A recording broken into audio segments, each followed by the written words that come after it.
What's going on, YouTube? My name is FG3000, back in the place to be, and welcome back to the Amazing Eternals. Now in this video, I'm going to give you guys a high-level intro to the card system and deck building system here in the Amazing Eternals. Now that is one of the most important aspects of the Amazing Eternals that sets it apart from other hero shooters in the genre, kind of similar to Paladins, but a little bit different. And in this video, I'm gonna show you what that's all about. Now this video is not a high-level pro strat Uber video of like, no, that's not what this video is about at all. This video, like I said, is very high level.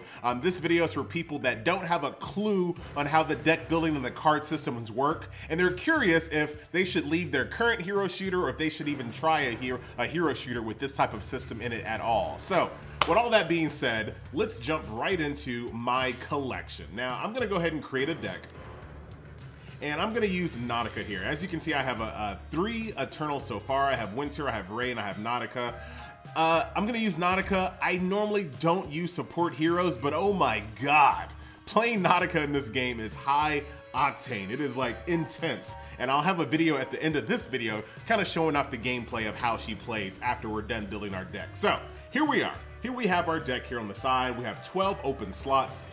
Throughout the game, once you play all your cards, it goes right back to number 1. So you'll play all these cards in order. Once you hit 12, you go back to 1. As long as the match takes, you'll continue to recycle through those decks or through those cards.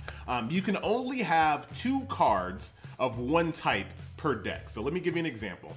So the first card that I want to use is a card called Absorb.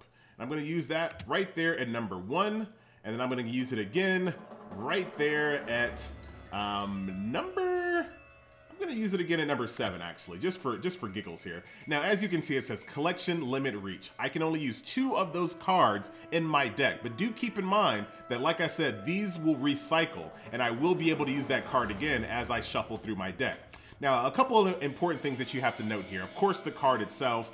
Gain a small amount of health when you heal others, which is so good with Nautica.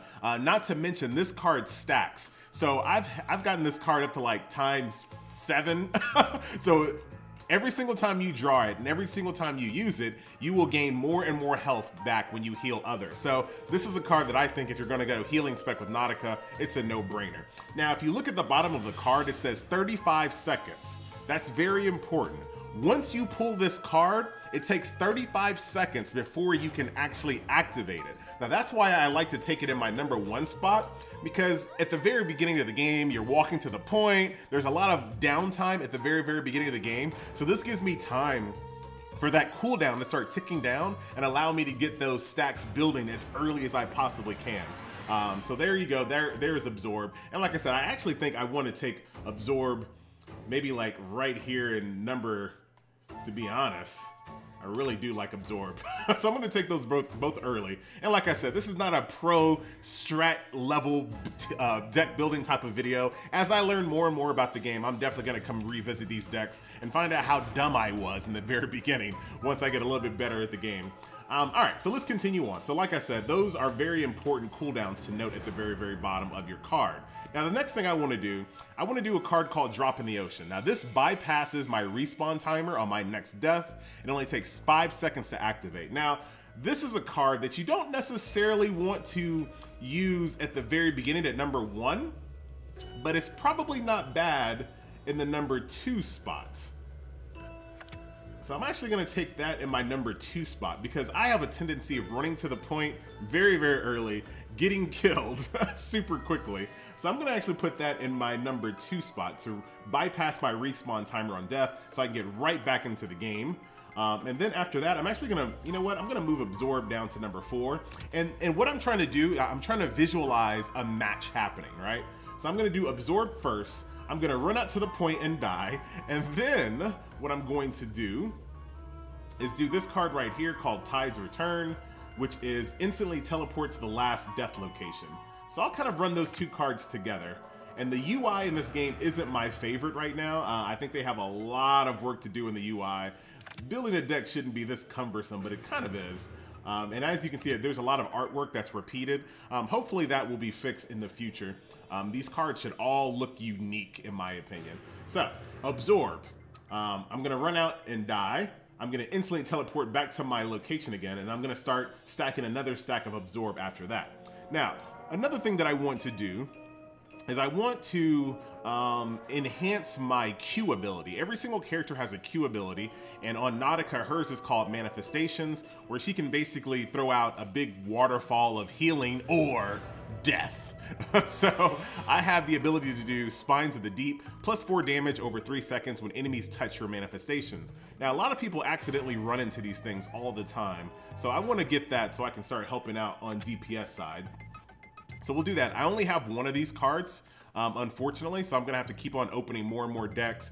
You get a trickle of cards as you just play through the game normally, but there is a cash shop for the cards themselves, so do keep that in mind.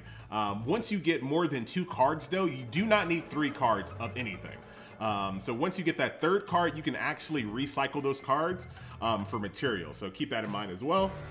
All right, so there we go, Spines of the Deep. Take damage when you hit my manifestation. I like it, I like it. I'm actually gonna bypass both of these weapons. These right here will actually change my primary weapon completely. You have a trident and you have a bident here. I'm not a massive fan of both of those, but like I said, I'm sure I'll look back in this video a lot later on and be like, wow, why did I not want those abilities?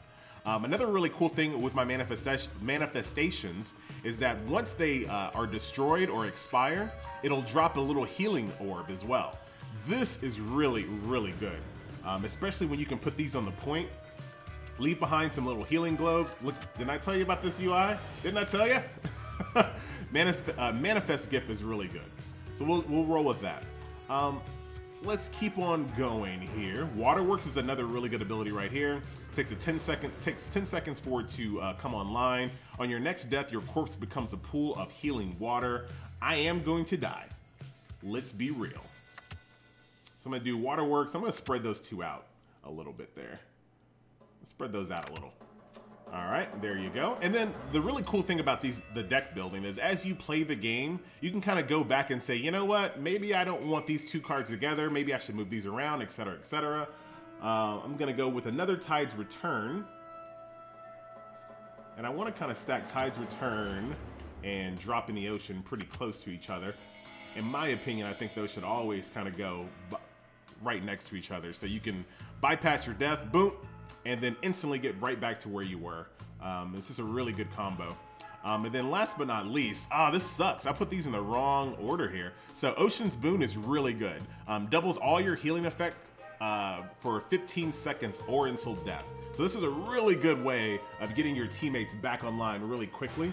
So I'm actually gonna do these both kind of mid-game, I think.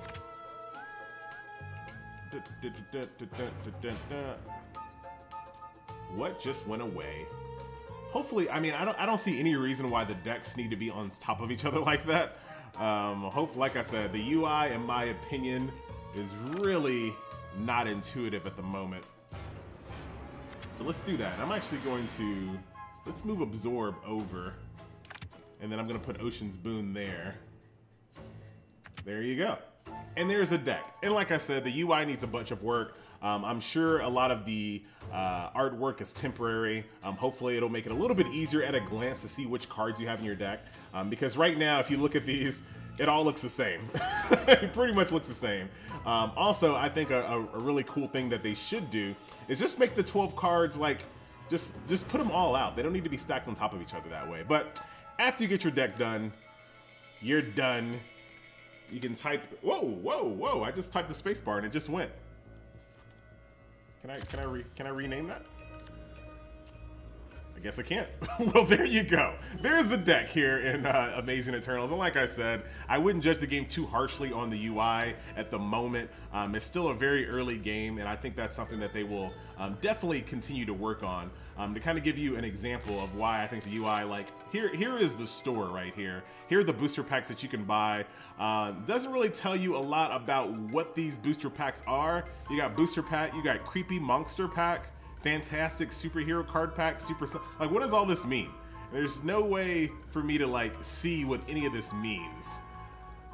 Yeah, that definitely needs a lot of work there. Then you have cosmetics that I think cosmetics should be tied to your Eternals in some way, not just a big pool here in this screen where like these are all like the new weapons, but I can't see what they look like. I have no idea. I know this is a little picture right here, but you really can't see what it looks like in game. So here are all the different weapons and stuff that you can buy. Like I said, it just seems out of place in a screen like this. I don't think that all the heroes, or Eternals, I'm sorry, should have all of their cosmetics in just one UI screen. Here's an upgraded game piece, so you can see your card or your little character go down the game board. And then you have consumables, which just give you more EXP. And this right here is called Space Advance, which is interesting. I'll show you what that kind of means here in a second. And here are the cash shop currency prices. Even got a nice $200 one for you. And there you go. What else do we got here? These are the founders packs. Like I said, oh, that just opened up a browser window. All right, that just opened up a browser window. We're gonna close that. And there you have it. That is the Amazing Eternals as far as their store is concerned. Like I said, you can tell that the UI is very early and needs a lot of work. When they talk about that advanced space thing, I'll show you what that means really quick. So as you go down the game board, all of these things right here, all these game board spots are actual rewards and whatnot, right? So I wish I could, how do I tell? There I am, there's my piece right here. So this is where I am right here. When I open up this next space, I will get some cash shop currency. When I go here, I'll be able to open up another deck. Right here is another deck, so space 7 and 8 are really hot. Here's number 9, more cards, more cards, more cards. Here's a way to, I think they give you an advanced slot, so that's kind of cool, more cards. You get yourself a special little game board piece. I couldn't see spending money for something that, yeah, I don't know if I could spend money for something like that. And like I said, as they refine the UI, maybe those things will be a little bit cooler to show off. As it stands right now, I would not spend money for that. But anyway, guys, so that is an intro to the Amazing Eternals, what card building and deck building look like, kind of a quick critique on the UI, and I'll leave you with a little bit of just random gameplay. Not amazing, just gameplay of Nautica, so you can kind of see how the game, how the card system works in action. All right, we'll see you next video. Later.